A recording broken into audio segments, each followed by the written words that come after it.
बहुत सुबह का समय था। आसमान में हल्की रोशनी भी ठीक से नहीं फैली थी। मरियम मगदलीनी भारी दिल के साथ उस कब्र की ओर जा रही थी जहां उसने अपने प्रभु यीशु को आखिरी बार देखा था। उसका दिल दुख से भरा हुआ था। उसे लग रहा था कि सब कुछ खत्म हो गया है। लेकिन जैसे ही वो कब्र के पास पहुंची, वो अचानक रुक गई। उसकी आंखें हैरान रह गईं, क्योंकि कब्र का पत्थर हटाया जा चुका था। डर और घबराहट में वो तुरंत दौड़ पड़ी।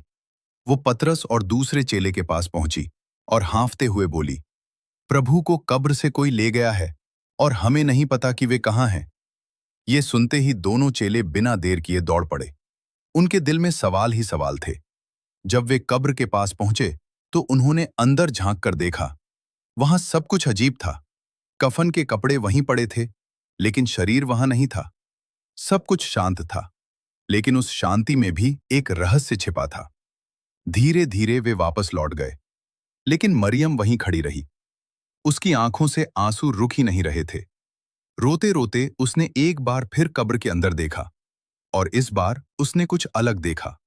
दो स्वर्गदूत सफेद वस्त्रों में उसी जगह बैठे थे जहां यीशु का शरीर रखा गया था। उन्होंने उससे प्यार से पूछा, तुम क्यों रो रही हो?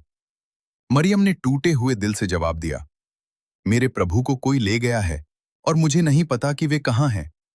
इतना कहकर वो पीछे मुड़ी, और वहां एक व्यक्ति खड़ा था। उसने उससे भी वही सवाल पूछा, तुम किसे ढूंढ रही हो? मरियम ने उसे माली समझा और उम्मीद के साथ बोली, अगर आप उन्हें ले गए हैं तो मुझे बता दीजिए, मैं उन्हें ले जाऊंगी। तभी उस व्यक्ति ने एक शब्द कहा, मरियम। बस वही एक आवाज, वही एक पुकार, और सब कुछ बदल गया। मरियम ने तुरंत उसे पहचान लिया। वो खुशी और आंसुओं के साथ बोली, गुरु। वो पल दुख से खुशी में बदल गया। मौत की कहानी जीवन की जीत बन गई।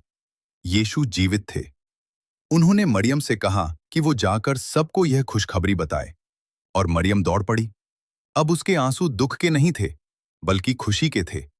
और उसके होंठों पर सिर्फ एक ही बात थी, मैंने प्रभु को देखा है, मैंने प्रभु को देखा है। उसकी आवाज में अब डर नहीं था, बल्कि विश्वास था, खुशी थी, और एक नई उम्मीद थी। जो कब्र कभी अंत लग रही थी, वही अब सबसे बड़ी गवाही बन चुकी थी। पत्थर हट चुका था, कब्र खाली थी, और मौत हार चुकी थी, क्योंकि यीशु जीवित हैं। उस सुबह ने सब कुछ बदल दिया। आंसू खुशी में बदल गए, निराशा आशा में बदल गई, और अंधकार हमेशा के लिए उजाले में बदल गया। यह सिर्फ एक कहानी नहीं है, यह सच्चाई है कि जो उस पर विश्वास करता है वो कभी निराश नहीं होगा, क्योंकि यीशु आज भी जीवित हैं और हमेशा रहेंगे।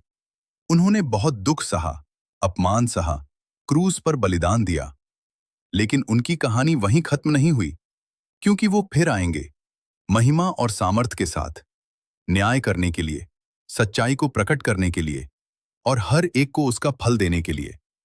उस दिन हर घुटना झुकेगा और हर जीभ ये स्वीकार करेगी कि यीशु ही प्रभु हैं। इसलिए आज भी समय है उन्हें पहचानने का, उन पर विश्वास करने का, क्योंकि जो उनके साथ है वही सच्ची जीत में है।